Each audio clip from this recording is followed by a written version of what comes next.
going one step back, we talked about PR earlier, and you said that PR was the success factor of Steganos, and Steganos 10 years ago was really kind of PR machine. And do you think that PR is still important, and do you think that it still works as it worked 10 years ago when we had the print media? Now the world has changed with social media, Facebook, whatever. So has something changed since then, and will something change for young entrepreneurs? I would definitely say yes, a lot has changed in the last, let's say, 10 years in terms of PR. There are, especially when you're in the consumer business, you can't do your job without PR, but you have to define what PR is.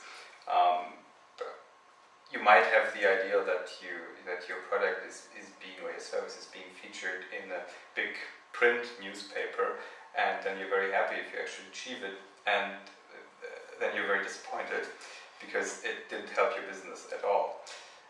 So it's very important to find out what PR means for you, and where the channels are that need to be addressed. To give you a very simple example of what PR also means today.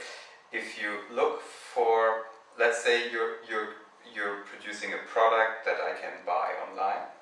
So what I would most likely do is Google your product and take a look at the search results. Probably I find an Amazon page with some user reviews on it, and they might not be very favorable for your product. So you have to do something about this. I'm not saying fake reviews, but you probably need to address problems with your product to improve this kind of PR. You might not have thought of Amazon customer reviews as PR, but actually it is some kind of PR work that happens. You will not find all the solutions to your problems just by tweeting and updating your Facebook page. You should do that, but it's not the one solution for everything. You know? So I think it's much more difficult today and much more important today to keep track of what actually the market is thinking about you, what they're discussing about you, than 10 years ago, where you would basically buy some newspapers and magazines and you would know what's going on. Yeah, you have comparison charts and editorials and whatever. And now there is a big chaos of discussions going on Twitter, on Facebook, in forums, in all kinds of groups and in blogs, and you have to keep track of that and find out what people are actually thinking about your product. And it's much harder to get along with a stupid product today than it was 10 years ago, where you just have to have good relations with some editors, and then you get perhaps more favorable reviews than you would have otherwise. So it's more transparent today, it's more honest today, and that forces you to listen to your customers much more than you might have done 10 years ago. And it changes, hopefully it changes the way your company works and thinks about their products and services, not just view PR as something that is like one person is doing. It's not something that one person does. It's something that everyone in your company should breathe and think of all the time. Like, how is this being regarded, what we're doing here? How is this being broadcasted? What will people think about this decision? Because you will get the answer in some seconds or minutes. But thinking about a young startup, so when you really start up, nobody knows about your product, so nobody will discuss it. How do you get to this, let's say, kind of tipping point? I mean, you can try to get influencers who are interested in early stage technology, like technology bloggers, for example, and work your way up the ranks. But if you really hit a nerve with a product, like let's say Groupon, for example, and then you will very, very quickly get into mass media. So it really depends if it's a technology product, if it's a consumer product, depends very much. There have been lots of books, and some even good books have been written about that, like Crossing the Chasm. That is pretty good for B2B technology products, but that very much depends. What I would like to add about the role of PR is one thing that should not be underestimated for internet companies, at least, and that's search engine optimization. Public relations are a great way of getting authoritative links to a website and can improve the ranks of websites.